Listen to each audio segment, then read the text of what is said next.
guys, welcome back to the Try Time Podcast YouTube channel. I'm Callum and here's 5 Championship players that are good enough for Super League.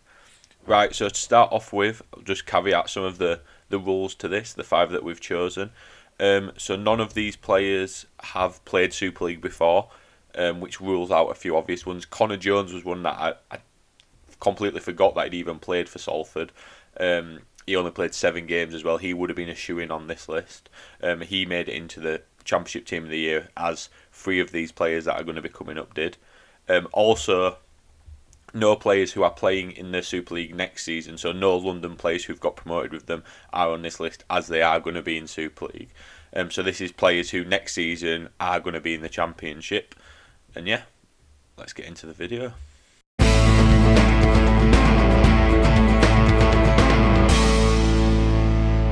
So, first up, we've got the Bradford Bulls prop forward, Eben Sker. Now, Eben's been one of Bradford's best players for the last few seasons, and he's still only 23 years old. He seems to get better every single season that he plays. He's signed at Bradford until 2025 now, so that's the next 2 seasons that he's there. He's also this season being given the number 10 shirt, which he never really starts because of his impact off the bench. But this is a big thing for him, and a new coach has come in and giving him the 10 shirt shows his quality. He wins if you look on the Bradford Bulls Twitter, like the Hitman of the Week that we do, he wins it literally every week because he's that good.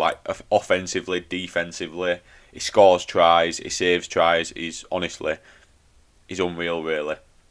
And he probably it's one of them where he probably could play in Super League and would be, but playing part-time as well as working then full-time probably earns him more money than going full-time in Super League would. So it's completely understandable why.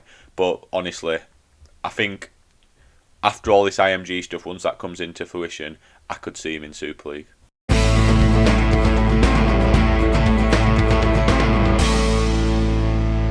So next up, we've got another member of the Championship Team of the Year, and it's Lachlan Walmsley.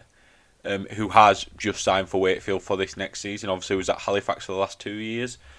And it has actually been recently announced that he has actually paid some towards that transfer fee that got him to Wakefield, which it's a weird one. Some people are saying it's classic amateur rugby league, but also I guess it shows his ambition with Wakefield looking good on the IMG and that side of it. But anyway, let's get into his actual game and why he's on this list. So he's been an absolute menace for Halifax for the last 2 seasons, and even the year before that at Whitehaven when he came over. Unreal. Absolutely amazing. He scored 64 tries in 52 Halifax games, which I know he's a winger, so you expect him to score tries, but that is very impressive.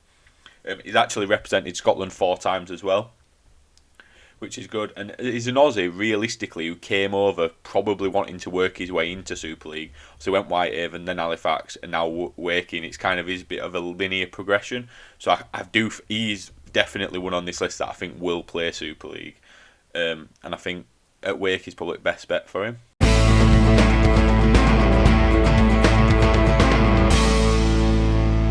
So next up is another player from the Championship Team of the season. It's Louis Jouffre, another Halifax player as well, I guess. I actually, when looking, I couldn't believe that he actually hasn't played in Super League. He's been around for a while, and he just never has. He's been one of the best players in Championship over the last however many years. He's arguably, in my opinion, the best halfback in the Championship over the last 2 seasons. Definitely, really. He's got 3 caps for France. He almost should have more, in my opinion, with that. And he's 28 years old, so he's not got ages left, but he's still got a chance if a team takes a chance on him. And I'm always saying to Matt, before Leeds made their signings, get on Jouffre, he is good. Get him in Super League, get him at Rhinos, and he'll do good for you. He's one of the best halfbacks I've seen attacking a line.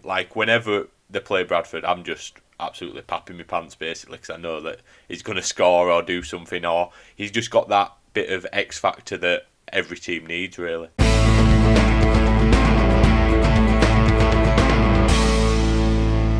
So next on the list is another halfback, and it is Josh Ralph from Toulouse. He has played for Wales, as many people might have remembered seeing him at both the 2017 World Cup and the 2022 World Cup for Wales.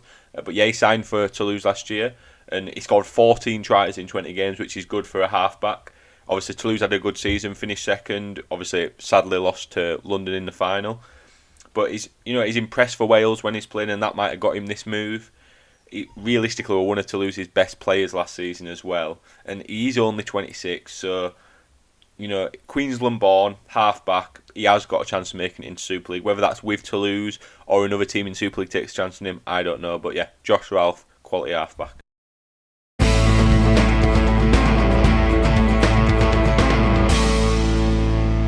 So the fifth player we've got here is Caleb Akins, and realistically, how unlucky is Caleb Akins? He played an integral part in League getting promoted in 2022 just to basically get dropped, I guess, or sold to Featherstone anyway. Signed a 2-year contract with them, and last year he continued his form from 2022.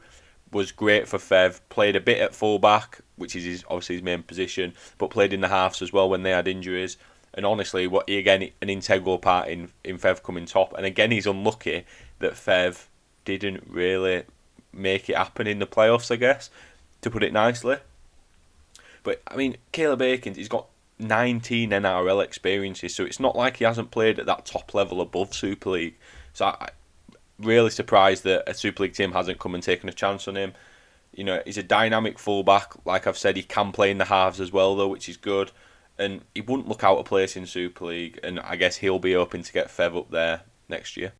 So there we have it, guys. Are there any that we've actually missed? Are there any that you disagree on and think that, no, actually they're not ready for Super League? But yeah, let us know down below.